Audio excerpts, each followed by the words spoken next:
இப்போ நம்ம preliminary enquiry பார்த்தோம். லலிதா குமாரி கேஸ் பிரகாரம். அந்த லலிதா குமாரி கேஸில் பார்த்தீங்கன்னா ப்ரிலிமினரி என்கொயரி எதுக்காக ப்ரிலிமினரி என்கொயரி கான்செப்ட் இன்ட்ரடியூஸ் பண்ணாங்க அப்படின்னு பார்த்தீங்கன்னா, ஒரு 5 கேட்டகரி ஆஃப் கேஸஸ் சொல்லுவாங்க அந்த ஜட்ஜ்மெண்ட்டில். Medical negligence cases, matrimonial cases,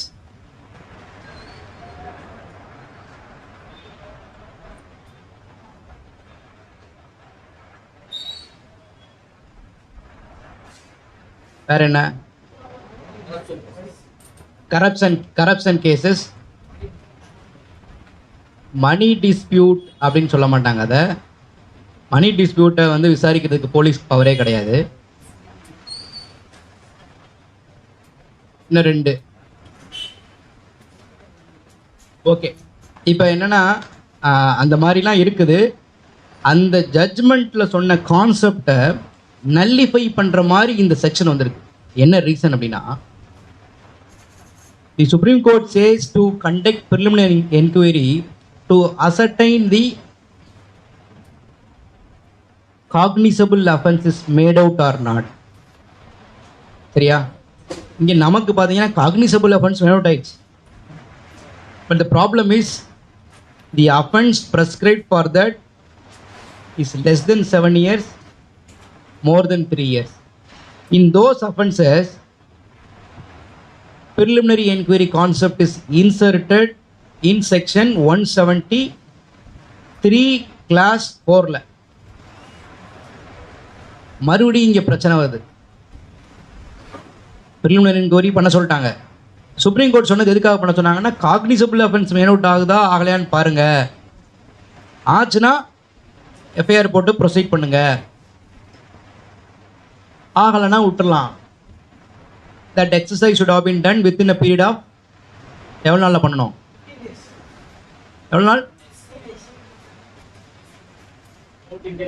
Initially it was 14 days, subsequently it was amended into 7 days. சரியா? 7 நாளில் அந்த எக்ஸசைஸை ஃபினிஷ் பண்ணிடணும். இப்போ நமக்கு இந்த பிஎன்எஸ்எஸ்ல என்ன பிரச்சனை வந்துருச்சுன்னா, காக்னிசபிள் அஃபென்ஸை கண்டுபிடிக்கிறதுக்காக சொல்லப்பட்ட ப்ரிலிமினரி என்கொயரியை இவங்க என்ன சொல்லிட்டாங்கன்னா, the preliminary enquiry should have been conducted to see there is a prima facie case is made out or not. எவ்வளோ பெரிய குடும்பம் பாருங்க. prima facie கேஸை கண்டுபிடிக்கிறது யார் கண்டுபிடிக்க முடியும்? ஐயோவா, ஜட்ஜு தான் கண்டுபிடிக்க முடியும். அதாவது prima facie கேஸ் இருக்கா இல்லையான்னு பார்க்கக்கூடிய அந்த duty should have been entrusted to the judge, because he is expected to apply his mind, that is judicial mind. Then he can come to the conclusion that there is a prima facie case. Police கொடுத்தாச்சு இந்த பவரை. இன்ஸ்பெக்டருக்கு பார்ப்பாரு, பிரைமா Facey கேஸ்யா FIR போடாம பாரு. DSP எனக்கு பிரைமா Facey case மாதிரி தெரியலையே பாரு. இந்த மாதிரி தான் ஒரு பிஎன்எஸ்எஸ். வேற வழியே இல்லை. காக்னிசபிள் அஃபென்ஸ் மேனோட் ஆயிடுச்சுன்னா எஃப்ஐஆர் போடணுன்றது தான் 154 சிஆர்பிசி 173 பிஎன்எஸ்எஸ். இடையில ஒரு செக்ஷனை கொண்டாந்து கொடுத்து அதை டைலூட் பண்ணுறாங்க. ஆனால் நமக்கு வேறு வழி இல்லை, படிச்சுதே ஆகணும். ஸோ ப்ரிலிமினரி கான்செப்ட் இஸ், எழுதிக்கோங்க, preliminary enquiry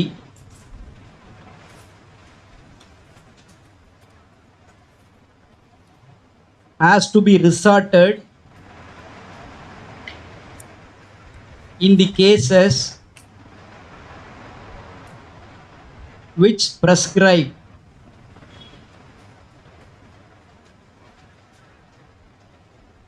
the punishment less than 7 years and up to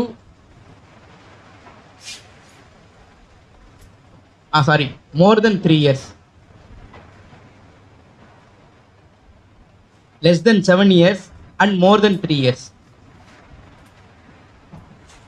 நான் ஜிக்ஸாக்காக சொல்கிறேன் உங்களுக்கு புரிஞ்சுக்கிறதுக்காக. ஏன்னா அதில் உள்ளது அப்படியே படிச்சோன்னா ஒரு மாதிரி ராவாக இருக்க மாதிரி இருக்கும், ஒன்றும் புரியாது. இதுனா அப்படி பேச்சுவாக்கில் அப்படி போயிட்டே இருக்கலாம். ஸோ இந்த மாதிரியான அஃபென்சஸில் ப்ரிலிமினரி என்கொயரி பண்ணணும். இதுதான் முக்கியமான டு அசர்டைன், எழுதிக்கோங்க. To அசர்டைன் the prima facie case in the information.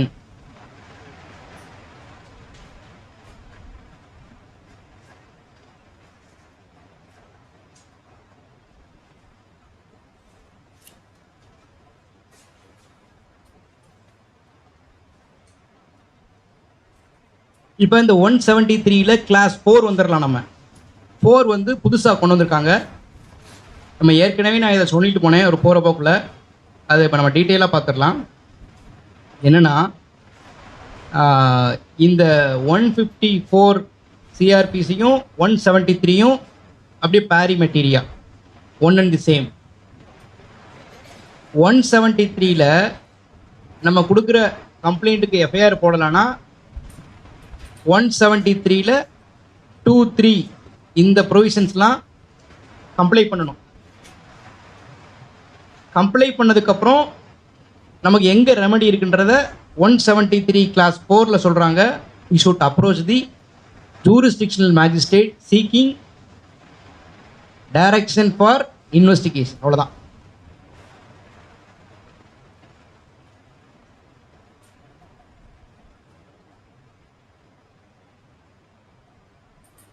Agreed person may make an application to the magistrate அப்படின்னு முடிச்சிடறாங்க சிம்பிளாக. ஸோ 156 கிளாஸ் 3ல நம்ம அங்கே போயே ஆகணும். 156 class 3 which is equal to 175 class 3. சரியா?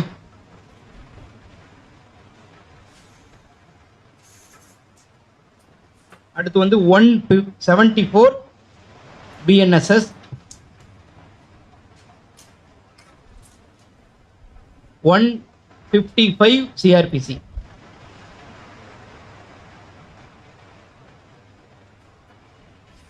இதில் வந்து எந்த சேஞ்சுமே நடக்கல. சரியா? Information as to non cognizable cases and investigation of such கேசஸில் there is no change at all. அது அப்படியே இருக்குது.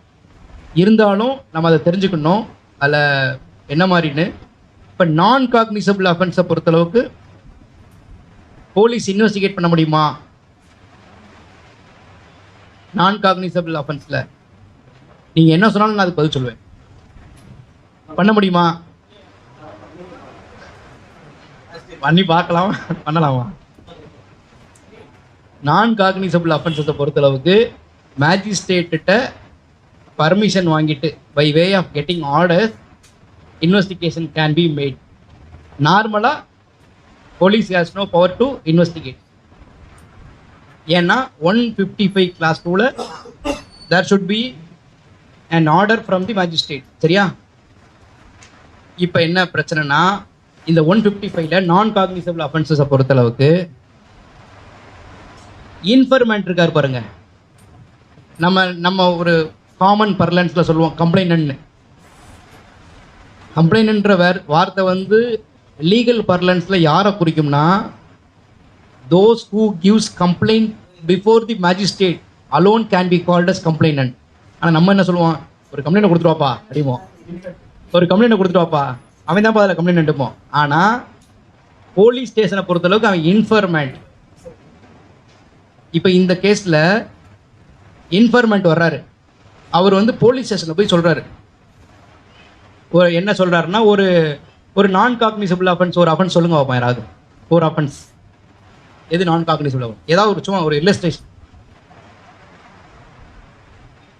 494 அது நான் காக்னிசபிளா? 494 பைகமி. இல்லை கரெக்டா? நான் சொல்கிறது தப்பா? கரெக்டா? அது போய் கொடுக்குறோம். இந்த மாதிரி என்னோட வீட்டுக்கார் வந்து 2 கல்யாணம் முடிச்சுக்கிட்டாரு நான் இருக்கும்போதே அப்படின்னு கொடுக்குறாங்க. இது வந்து நான் காக்னிசபிள் அஃபென்ஸ். போலீஸ் உடனே எஃப்ஐஆரை போடுமா, பார்த்துக்குறோம் அப்படின்னு சொல்லி பண்ணிட முடியாது. பிகாஸ் இட் இஸ் நான் காக்னிசபிள் அஃபென்ஸ். அது என்ன பண்ணணும்னா இந்த போலீஸ் வந்து இந்த இன்ஃபர்மேண்ட்டை அங்கே ஃபார்வர்ட் பண்ணணும். யார்கிட்ட? மேஜிஸ்ட்ரேட்டை ஃபார்வர்ட் பண்ணி மேஜிஸ்ட்ரேட் வந்து விசாரித்து அதில் இன்வெஸ்டிகேஷன் தேவையான்னு பார்த்து you should pass an order explicitly conferring powers to investigate the case. இதுதான். Unless the magistrate grants permission or orders investigation, no investigation can be done in a case of non-cognizable offenses. அவ்வளோதான். இதுக்கு ஒரு judgement சொல்கிறேன். இது ரொம்ப அழகான judgement. Arumugam versus state. Arumugam versus state 2023 4 MLJ criminal page 213. இது justice Sundar மோகன் எழுதியிருக்காங்க.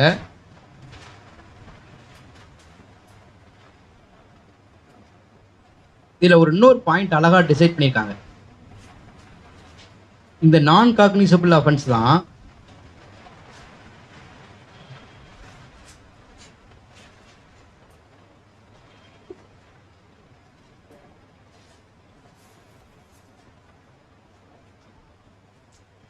காக்னிசபிள் அஃபென்ஸை பொறுத்தளவுக்கு இன்வெஸ்டிகேஷனே பண்ணக்கூடாது. ஏன்னா 155 கிளாஸ் 2ல பார் இருக்கு. ஒரு கேஸில் நான் காக்னிசபிள் அஃபென்ஸை இன்வெஸ்டிகேட் பண்ணிடுறாங்க. சரியா? இந்த கேஸில் ரொம்ப ஒரு பெக்குலியரான கேஸு. இன்வெஸ்டிகேட் பண்ணிவிட்டு ஃபைனல் ரிப்போர்ட் போடுறாங்க. அப்போ என்ன சொல்கிறாங்கன்னா, ஒரு 506 Part 1 போட்டு காக்னிசபிள் அஃபென்ஸ் வந்துருச்சு. During investigation we find that there is a cognizable offense. So we took inspiration from the cognizable offense and conducted investigation. This is the final report. Take it on file. அப்படின்னு கொடுக்குறாங்க. Magistrate accepted, but High Court said no. From the very starting, from the ab initio, the procedure adopted by the police officer is non-est in law அப்படின்றாங்க. சரியா? Pass பண்ணிடுறாங்க. Cognisable அஃபென்ஸை மட்டும்தான் அவங்க investigate பண்ண முடியும். நான் காக்னிசபிள் அஃபென்ஸை இன்வெஸ்டிகேட் பண்ண முடியாது. ஒருவேளை அப்படி தப்பு பண்ணி அந்த தப்பை ஜஸ்டிஃபை பண்ணுறதுக்காக நாங்கள் ஒரு காக்னிசபிள் அஃபென்ஸ் வந்துச்சுன்னு சேர்த்தோம்னா கூட even then their final report will not survive anymore in law. இதே பாயிண்ட் எழுதிக்கோங்க. The final report would be illegal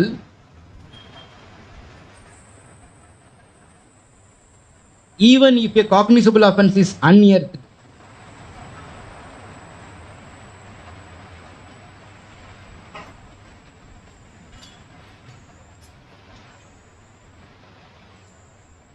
During the course of such investigation.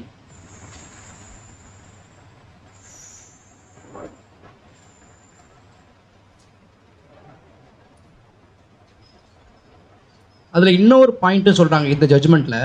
இந்த நான் சொல்கிறதெல்லாம் கண்டிப்பாக போய் நீங்கள் என்னைய கூட கிராஸ் செக் பண்ணுறதா நினச்சிட்டு கூட நீங்கள் செக் பண்ணிடணும். சரியா?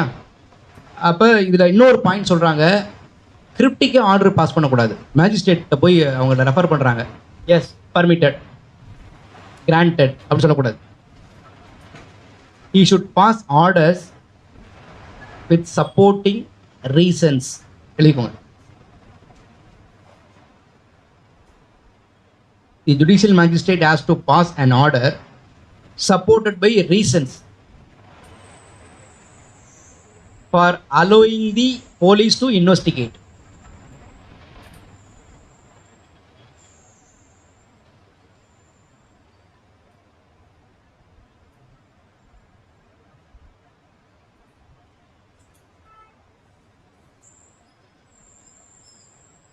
இன்னைக்கு என்ன தேதி? 19. இது போன வாரம் நான் ஒரு கேஸில் இந்த மாதிரி எனக்கு ஒரு கேஸ் வந்துச்சு. அதில் ஒரு ஆர்டர் வாங்கினேன். ஒரு ஆன்டிசிபேட்டரி பெயில் போட்டிருக்கேன். இப்போ ஹைகோர்ட்டில் ஆன்டிசிபேட்டரி பெயில் போட்டிருந்தேன். அதில் என்ன ப்ராசிக்யூஷன் கேஸ்னால் 3 யூஸ்டு டயர்ஸை திருடிட்டாங்கன்னு case. 3 used tyres, old tyres, ஒரு வல்கனைசிங் ஷாப்பில் எஃப்ஐஆர் போட்டிருக்காங்க திருநெல்வேலியில்.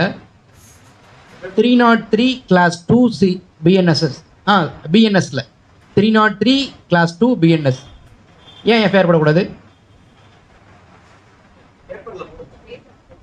அப்படியா? அது ஏன்? நான் அப்பீரான கேஸ் தான்.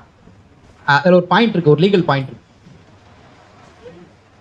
பிஎன்எஸ்ல 303 கிளாஸ் 2 பிஎன்எஸ்ல ஒரு எஃப்ஐஆர் போட்டாங்க. ஃபோன் பண்ணி சொன்னாங்க, நானும் ஒரு ஆன்டிசிபேட்டரி பெயில் அடித்து போட்டு லிஸ்ட்டில் வந்துருச்சு, பேச போகிறேன். ஒரு 5 நிமிஷத்துக்கு முன்னாடி என் ஜூனியரை கூப்பிட்டு அந்த புக்கு கொண்டு வாங்கன்னு பார்க்குறேன். அதுக்கு ஒர்த்து 3000 போட்டிருக்காங்க, அந்த டயரோட ஒர்த்து. ரெண்டாவது அந்த எஃப்ஐஆர் என்ன வருதுன்னா, திருடும் போது சிசிடிவியில் கேப்சர் ஆகி மறுநாள் காலையில் இவர் தான் கரெக்டாக கொண்டு போய் பிடிச்சி போட்டுறாங்க. அந்த பிஎன்எஸ் புக் எடுக்கிறேன் நான். எப்பவுமே எனக்கு ஒரு பழக்கம், ஒரு கேஸை பேச போகிறோன்னா அதுக்கு முன்னாடி இந்த ப்ரொவிஷன் மட்டும் லைஸாக பார்த்துக்குவேன். அப்படி இந்த பிஎன்எஸ் புக் எடுத்தா, யாராவது வச்சுருக்கீங்களா புக்கு கையில்? பிஎன்எஸ் 303 கிளாஸ் 2 எடுங்க. அதில் ஒரு ப்ரோவிசோ கிளாஸ் இருக்கும் பாருங்க. 3ல கிளாஸ் 2ல ப்ரோவிசோ கிளாஸ் மட்டும் படித்த போதும். 303ல கிளாஸ் 2 அதில் ப்ரோவிசோ கிளாஸ் நானே படிக்கிறேன். படிங்க. That the value of stolen property is less than 5,000 rupees, and a person is convicted for the first time, shall upon return of the value of property or restoration of the stolen property shall be punished with community service. அடுத்து படிங்க. Classification of offense. Classification of offense. இங்கே பாருங்க, இதுதான் விஷயம். என்னோட எஃப்ஐஆர்ல என்ன போட்டாங்கன்னா, 3000 ரூபாய் மதிப்புள்ள டயர்னு சொல்லிட்டாங்க. 5000 ரூபாய்க்கு குறையா வந்துட்டாலே தி offense becomes non-cognizable, அன்பெயிலபிள். சரியா? அப்படியே பார்த்துட்டேன். பார்த்தோன்னே போய் அதை அவங்களும் அதை ஏபியை கிராண்ட் பண்ண வரும்போது நான் ஒரு அகடமிக்காக ஒரு இன்ட்ரெஸ்டிங் பாயிண்ட் இருக்குதுல்ல அப்படின்னு சொல்கிறேன். சொல்லுங்கன்னு கேட்குறாங்க. The very registration of FIR by itself is illegal because as per section 303 class 2 of the second proviso it is non-cognizable offense. Then how the bail is maintainable? பெயிலே maintain ஆகாது. Bailable அஃபென்ஸில் தான். பெயிலபிள்னா AB வராது, அது தெரியும்ல. In bailable offences anticipatory bail would not arise. இப்போ நான் போட்டிருக்கிறது ஆன்டிசிபேட்டரி பெயில். நான் போய் எனக்கு இந்த மாதிரி ஒரு பாயிண்ட்டை சொல்லிட்டேன். The very registration of FIR would go out. Pass பண்ணிட்டாங்க. கிரிமினல் ஓபி எம்டி நம்பர் நீங்கள் டவுன்லோட் பண்ணி படிச்சுக்கலாம் அந்த ஜட்மெண்ட்டை. Criminal OP MD number 19623 of 2024, 19623 of 2024,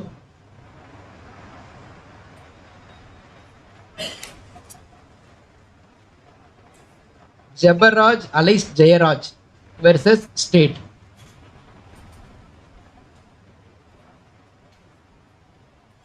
இதில் என்ன பாயிண்ட்ல அவங்க பாஸ் பண்ணிட்டாங்கன்னா, நான் காக்னிசபிள் அஃபென்ஸில் without getting orders from the magistrate no FIR can be registered. அதுதான். So investigation was stalled or stuck down. Investigation பண்ண முடியாதுல்ல.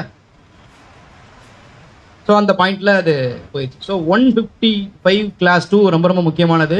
நீங்கள் காக்னிசபிள் என்னென்னலாம் பார்க்கணும், நான் காக்னிசபிள் அஃபென்ஸில் என்ன மாதிரி ப்ரொசீஜரை ஃபாலோ பண்ணணுன்றதுக்கு இந்த 2 ஜட்மெண்ட் உங்களுக்கு உதாரணமாக இருக்கும்னு நம்புகிறேன்.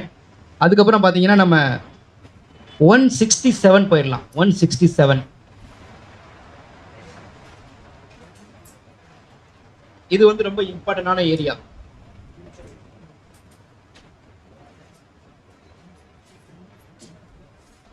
பிஎன்எஸ்எஸ்ல என்ன செக்ஷன் இருக்கு? 187 187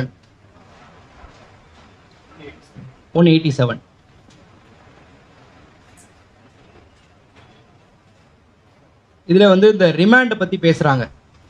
remand, statutory bail, police custody, இந்த 3 விஷயங்களும் இதுல இருக்கு. இது உங்களுக்கு ரொம்ப ரொம்ப முக்கியமான விஷயம். சப்போஸ் நீங்க ஏபிபி ஆயிட்டீங்கன்னா நீங்க டே டு டே இந்த ப்ரொவிஷனை மீட் பண்ணி ஆகணும். யாராவது ஒரு பெரிய ஆளை கொண்டாந்து ரிமாண்ட் பண்ணுவாங்க, உடனே போலீஸ் கஸ்டடிக்கு பெட்டிஷன் போடுவாங்க. இவங்க அதை அப்ஜெக்ட் பண்ணி இவங்க ஆர்கியூ பண்ணுவாங்க. ஸோ இந்த ஆஸ்பெக்டில் உங்களுக்கு கேள்வி வர 100% வாய்ப்பு இருக்கு. நான் நம்புகிறேன். Police custody, remand, statutory bail.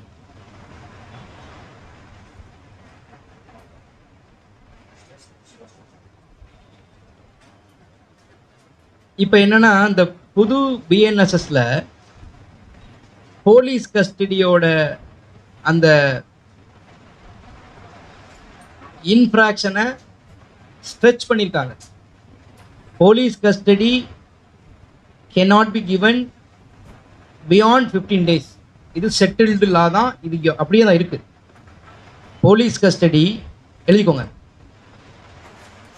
Police custody of the accused cannot be given beyond the period of 15 days.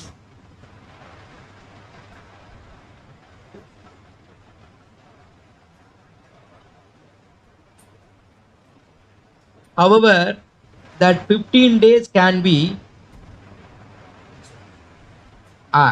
separated.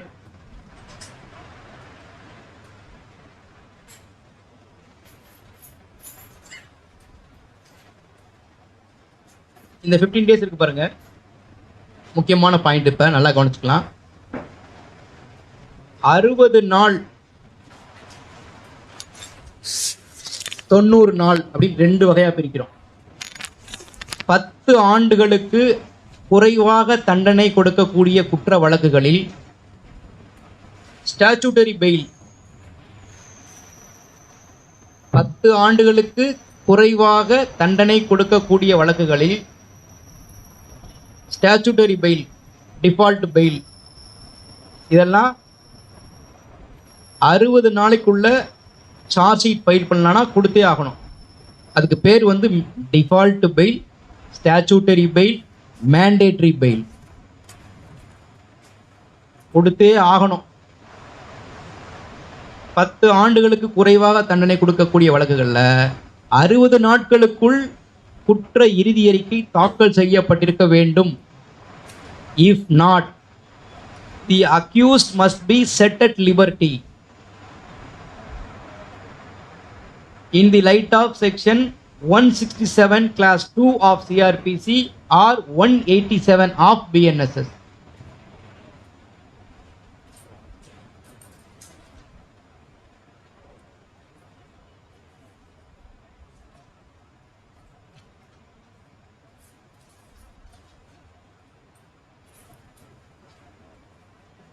அதுக்கப்புறம் 90 நாட்கள், 10 ஆண்டுகளுக்கு மேலே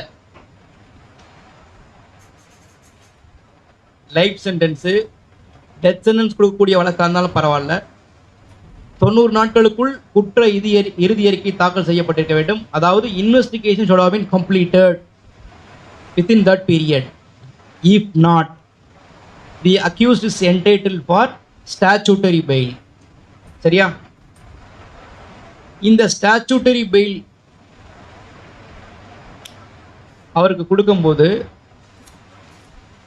மர்டர் கேஸாக இருக்கும். மர்டர் கேஸை யார் ட்ரை பண்ணுவா? Triable by. பட் மர்டர் கேஸில் if charge sheet is not file within a stipulated period, that is 90 days, the magistrate is empowered to grant bail. சரியா? ஒரு பெக்யூலியரான விஷயத்தை பாருங்கள். ஏன்னா investigation is expected to be monitored by magistrate. இன்வெஸ்டிகேஷனை 156ல் அவர் பவர் இருக்குது, அவர் மானிட்டர் பண்ணலான்னு சொல்லிட்டு. ஸோ இந்த இன்வெஸ்டிகேஷனை வந்து கம்ப்ளீட் பண்ணிவிட்டு, ஈவன் அது மர்டர் கேஸாக இருந்தால் கூட final report should have been filed before the jurisdictional magistrate.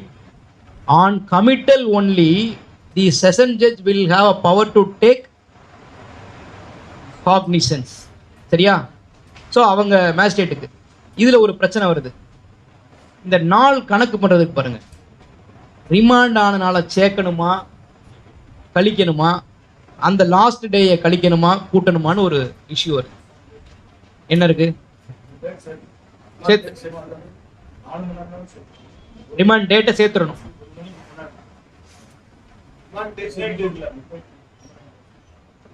அங்கே எப்படி எங்கே சொல்லியிருக்காங்க அப்படி மிட் நைட் பீரியட்னு? ஆ அதான் சார் டேஸ். இப்போ இன்னைக்கு ரிமாண்ட் பண்ணுறோம், நேற்று அரெஸ்ட் பண்ணி வச்சு இன்னைக்கு ரிமாண்ட் பண்ணுறோம். இன்னைக்கு டேட்டை வந்து கால்குலேட் பண்ணும்போது சேர்க்கணுமா சேர்க்கக்கூடாது? அந்த லாஸ்ட் டேயை இல்ல லாஸ்ட் டே அந்த 60வது நாளோ 90 நாளோ.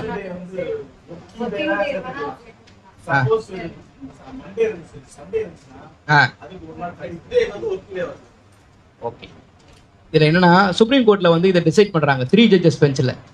இந்த ஸ்பெசிபிக் கொஸ்டின் வருது, whether the date of remand shall be taken into calculation or not. ஒரே ஒரு பாயிண்ட் எழுதிக்கோங்க.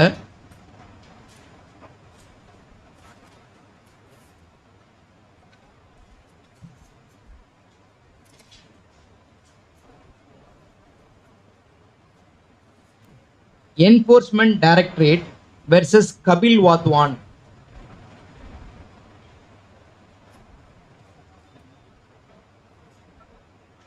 Versus Kapil Wadhwan.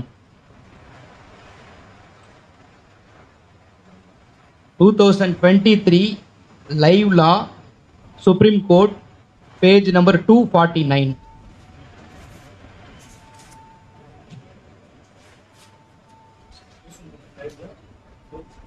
Page number 249. இதில் வந்து date of remand should be included for calculation அப்படின்னு சொல்கிறாங்க. For the purpose of calculation அப்படின்னு சொல்லி சொல்கிறாங்க. அதனால் எந்த டேட்டவும் எக்ஸ்க்ளூட் பண்ண முடியாது. இப்போ நார்மலாக ஜென்ரல் கிளாஸஸ் ஆக்ட் கேள்விப்பட்டிருக்கீங்களா? ஜென்ரல் கிளாஸஸ் ஆக்ட் அதுதான் நமக்கு டவுட்னா அதை தான் ப்ளே ஆகும். ஜென்ரல் கிளாஸ் ஆக்ட் பிரகாரம் அந்த ரேட்டை கழிக்கணுமா கூட்டணுமான்னு the General Class Act will have a play. But in respect of section 167 class 2 CRPC, General Class Act will not come into play. இதுதான் பாயிண்ட் எழுதிக்கோங்க. The General Class Act will have no role to play in a case of statutory bail.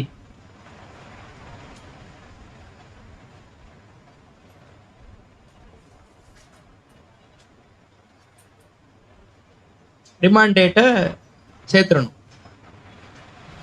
2023 இந்த ஜட்ஜ்மெண்ட்டில் சொல்கிறாங்க. ஆனால் 2022 நம்ம high court சொல்லிட்டாங்க. 2022 1 MWN criminal page 196 Muthirul versus state.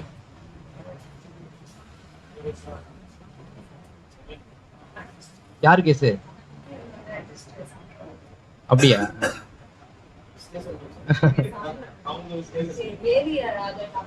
இதை நடத்தினது நான்.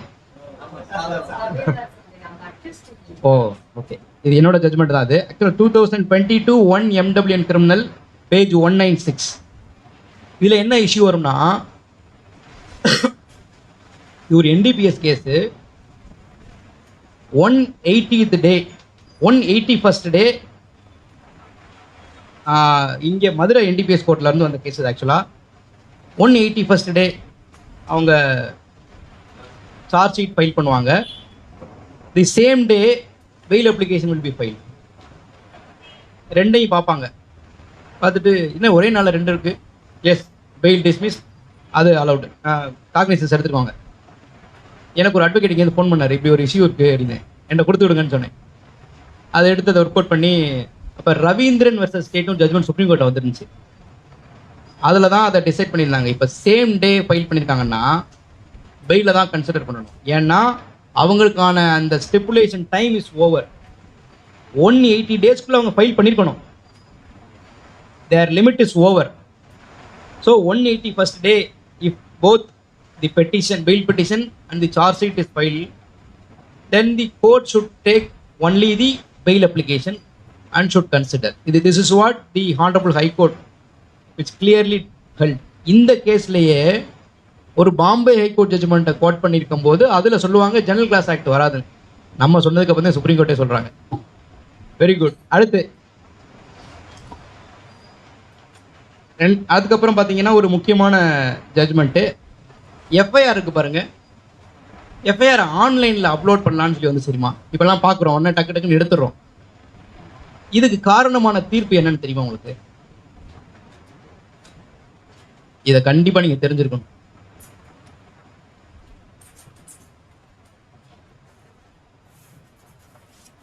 Youth bar association versus union of India, இப்படி ஒரு 4 கேஸ்ல பேரை சொல்லிடுவாங்க.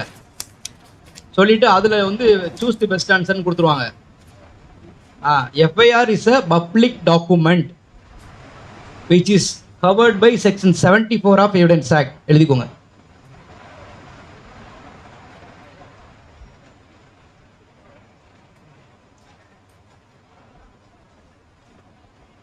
இந்த ஜட்ஜ்மெண்ட் பார்த்தீங்கன்னா 2016 9 SCC பேஜ் நம்பர் 473 ரிப்போர்ட் ஆயிருக்கு.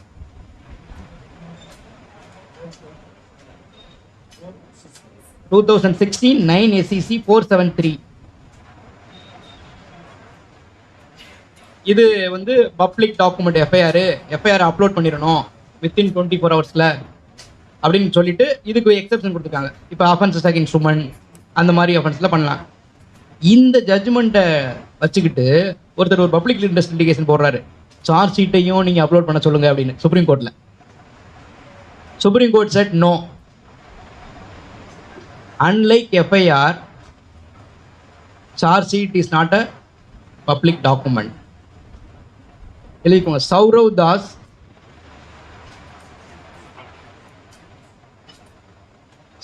Das versus Union of India 2023 1 MWN criminal page 408.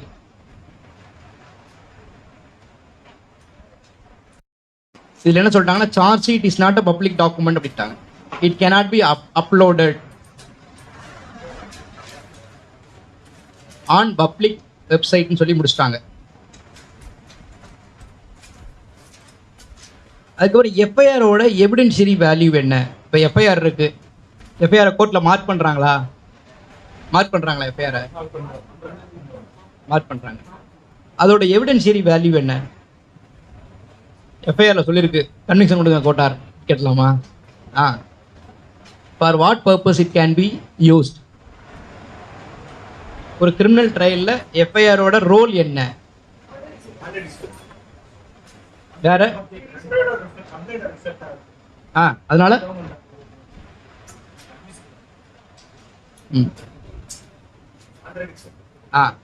Right, சரி.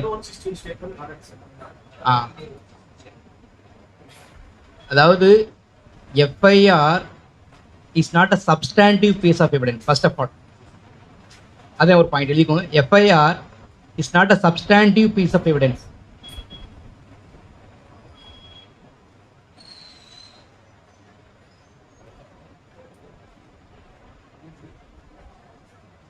It can be used either to contradict or to corroborate its maker. ரெண்டு பர்பஸ்க்காக. It can be used either to contradict or corroborate its maker. யாரு சொன்னாங்களோ அவங்கள மட்டும். Complaint விட்டுட்டு வேற ஒருத்தர் போய் அவரை கான்டாக்ட் பண்ணிக்க முடியாது. இந்த மாதிரி அவர் சொல்லியிருக்காரு என்ன சொல்றீங்கன்னு கேட்க முடியாது. Author alone can be contradicted or confronted. சரியா? இப்போ எஃப்ஐஆர் பார்த்துட்டோம். எஃப்ஐஆரில் வந்து இவ்வளோதான். எஃப்ஐஆரை பொறுத்தளவுக்கு இப்படி தான் கேட்பாங்க. சப்ஸ்டாண்டிவ் எவிடன்ஸ் கிடையாது. அதோட எவிடென்ஷியரி வேல்யூ வந்து either it can be used to contradict or corroborate its maker. அப்புறம் 161 ஸ்டேட்மெண்ட் வந்துடலாம். போலீஸ் வந்து ரெக்கார்ட் பண்ணுறாங்க 161 ஸ்டேட்மெண்ட். இந்த 161 ஸ்டேட்மெண்ட்டோட எவிடென்ஷியரி வேல்யூ என்ன?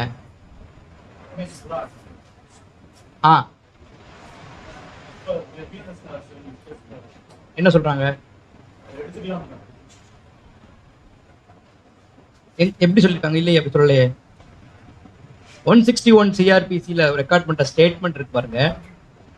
அது வந்து it is not a substantive evidence because it is recorded by police officer. Police அதோட evidentiary value என்ன, அது to what extent it can be used in the criminal ட்ரையல்னா it can be used only for the limited purpose to contradict its maker, அவ்வளோதான். அதை contradict பண்ணுறதுக்காக மட்டும்தான் use பண்ணிக்கலாம் under section 162 CrPC. அதை வச்சு கராபரேட் பண்ண முடியாது. அங்கே சொல்லியிருக்காங்க இங்கே சொல்கிறாங்க சொல்லிட முடியாது. ஏன்னா there is a bar under section 162. ஒரு 2 சிச்சுவேஷனில் மட்டும் அது டிஃபர் ஆகும். ஒன்று 161 ஸ்டேட்மெண்ட் கொடுத்தவங்க இறந்துட்டா that will become DD. Accused 161 statement வாங்கி அதன் மூலமா ஒரு டிஸ்கவரி ஆஃப் ஃபேக்ட் நடந்துச்சுன்னா 27ல it is admissible. Except those 2 circumstances 161 statement is nothing but a mere statement. It can be used only for the purpose of contradiction. That is all. எது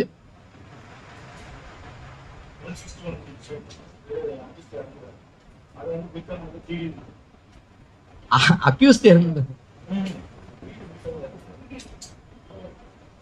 ஆக்சுவலாக witness கொடுத்திருந்தா தான் அது மாதிரி வரும். அக்யூஸ்ட் ஒருவேளை கொடுத்துட்டு இறந்துட்டாங்க, அதை பற்றி ஒன்றும் வராது. அக்யூஸ்ட் கொடுத்துட்டாருன்னா, அவர் இறந்துட்டாருன்னா அக்யூஸ்ட் என்ன செய்ய முடியும்? Actio personalis moritur cum persona, personal act dies with a person, that's all. So அது இட் பிகம்ஸ் இன்கான்சிக்வன்ஸ். விட்னஸ் கொடுத்துருந்தா மட்டும் அந்த எவிடன்ஸ் சம்மந்தமாக அந்த இன்வெஸ்டிகேட் சம்மந்தப்பட்ட விஷயங்களில் வரும்போது மட்டும் it will have a play. இது ஒரு பாயிண்ட். ஆமாம், இப்போ ஒரு உதாரணமாக நீங்களே வந்து போலீஸில் ஒன்று சொல்கிறீங்க, கோர்ட்டில் வந்து ஒரு விஷயம் சொல்கிறீங்க, அப்படி டயமேட்ரிக்கலி ஆப்போசிட்டாக இங்கே சொல்கிறீங்க. நான் பார்க்கவே இல்லைன்னு நீங்கள் சொல்லியிருக்கீங்க, இங்கே நான் தான் பார்த்தேன், கருப்பசாமி பாண்டியன் தான் வந்தார், அவர் தான் இந்த கொலையை பண்ணார்னு சொல்கிறீங்க. அது வந்து அங்கே வந்து ஒமிஷன், இங்கே exaggeration. It should be contradicted. உங்களை நாங்கள் கான்ட்ரடிக்ட் பண்ணுவோம். இந்த மாதிரி போலீஸ் விசாரிக்கும் போது அவரை சொன்னீங்களா, அவர் பேரை சொன்னீங்களா, அவர் வந்ததை சொன்னீங்களா, இதெல்லாம் கேட்குறதா கான்ட்ரடிக்ஷன், உங்களோட ரிலையபிலிட்டியை டெஸ்ட் பண்ணுறது. அதனால் அதை ஒரு ரொம்ப லிமிட்டட் பர்பஸ் தான் அது. ஸோ 161 ஸ்டேட்மெண்ட் வந்து அதை வேறு எந்த பர்பஸ்க்கும் யூஸ் பண்ண முடியாது அப்படின்றதுக்கு ஒரு ஜட்ஜ்மெண்ட் இருக்குது, நோட் பண்ணிக்கோங்க. Recent judgement 2024 SAR criminal page 62, Birbal Nath versus state of Rajasthan.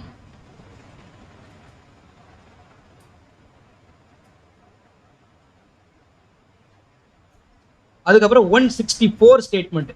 இப்போ 161 போலீஸ் ரெக்கார்ட் பண்ணுறாங்க, 164 யார் ரெக்கார்ட் பண்ணுறா? போலீஸ் சொன்னீங்களா? ஓகே. 164 வந்து மேஜிஸ்ட்ரேட் ரெக்கார்ட் பண்ணுவாங்க. மேஜிஸ்ட்ரேட் ரெக்கார்ட் பண்ணும்போது அவங்க வந்து அந்த ஓத் அட்மினிஸ்டர் பண்ணிலாம் பண்ணுவாங்க. சரி, மேஜிஸ்ட்ரேட் ரெக்கார்ட் பண்ணிட்டார்ல, அப்போ இதை மட்டும் வச்சு கன்விக்ட் பண்ணிடலாமா? அதோட லீகல் சாங்டிட்டி என்ன? Very good. ஏன் கொராபரேஷன் யூஸ் பண்ணலாம்? Because there is no bar. There is no bar. இப்போ போலீஸில் கொடுத்துருந்தா அதை யூஸ் பண்ணக்கூடாதுன்னு செக்ஷன் 25ல பார் இருக்கு, 162ல பார் இருக்கு. அது மாதிரி மேஜிஸ்ட்ரேட்டை கொடுத்ததுக்கு பார் கிடையாது. இப்போ ஆர்டிஓட்ட கொடுக்குறோம், ஆர்டிஓ வர்றாரு, ஒரு என்கொயரி நடத்துறாரு, இன்கொஸ்ட் பண்ணி இது பண்ணுறாரு, அவர்கிட்ட கொடுக்குறீங்க ஒரு ஸ்டேட்மெண்ட்டு, அதுக்கு பார் இருக்கானா? கிடையாது. Accept the statement is given to police, the bar will not apply to anyone else. அவ்வளோதான், இதே பாயிண்ட். ஸோ 164 ஸ்டேட்மெண்ட்டை மட்டும் அது ஒரு பாயிண்ட் சொல்ல எழுதிக்கோங்க. தி statement given before the judicial magistrate under section 164 CRPC can either be used to contradict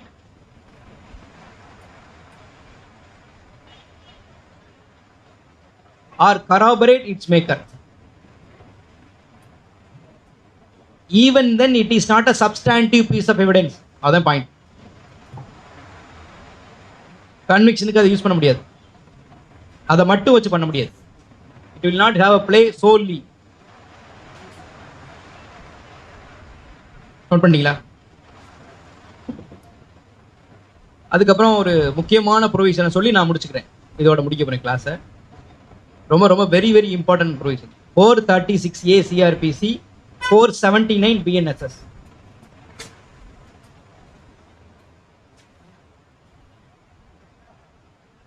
இது என்ன சொல்றாங்க? யாராவது ஃபாஸ்டா படிங்க பார்ப்போம், குயிக்கா.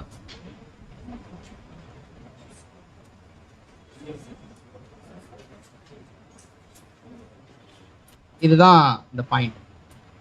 436A என்ன சொல்லியிருக்காங்கன்னா, 1/2 of the maximum period if any person is detained during trial or under trial, he can be let off bail.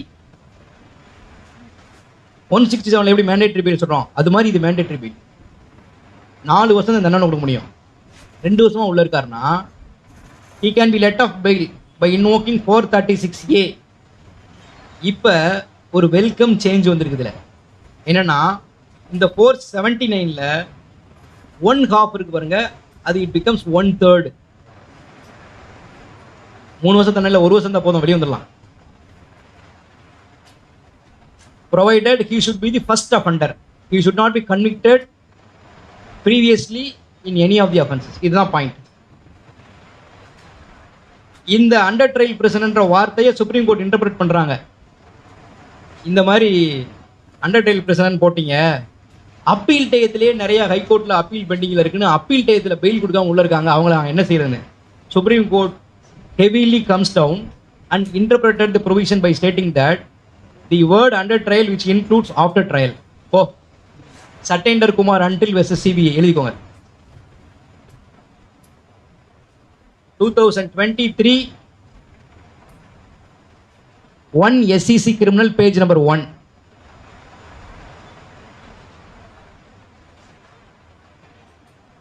Satyendra Kumar until versus CBI.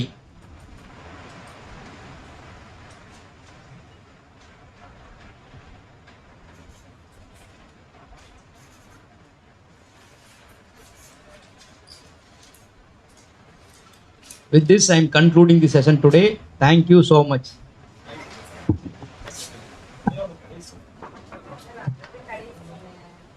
Feedback ஊடால ஒரு பாயிண்ட் சொன்னார். அதை வந்து நான் 2-3 தடவை நான் கேள்விப்பட்டிருக்கிறேன். அவர் எது வரும்னு சொல்கிறாரோ கரெக்டாக வரும். அவரோட சொல்லுவாங்க, அவருடைய இருக்கவங்க சொல்லியெல்லாம் நான் கேள்விப்பட்டிருக்கிறேன். அதனால் கொஞ்சம் அவரை வந்து பயன்படுத்திக்கிறோம். அவர் நம்ம வீட்டுக்காரர், நம்ம சொந்த சகோதரர். அவர் நம்ம உரிமையோடு கேட்கலாம். அவர் மீண்டும் மீண்டும் வருவார் நமக்காக.